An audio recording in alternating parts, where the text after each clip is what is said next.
Prvo, hvala vam što ste nas posjetili i što ste nam dali priliku da mi kažemo nešto.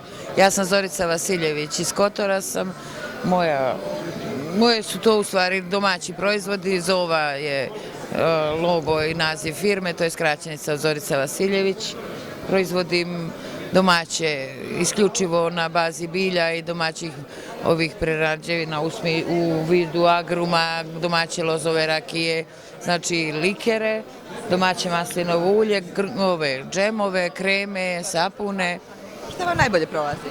Pa dobro mi prolaze kreme koje pravim glicerinske, domaće kreme sa nevenom koje imam, onda domaći sapuni mi sa maslinovim uljem, oni dobro prolaze, oni su mnogo interesantni, a likeri posebno, znači imam domaći liker od ruže, imam preko 26 vrsta likera. Vidim da su sapuni divno dizajnirani, na koji način to uspijevate?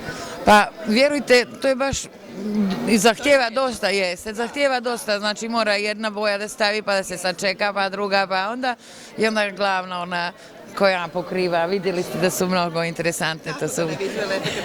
Jeste, i tu su i arome, znači razni mirisi, eterska ulja, neka pravim sama, neka kupujem u Alek Farm i tako. Najljepše vam hvala. Hvala vama što ste nas dali priliku da kažemo. Hvala.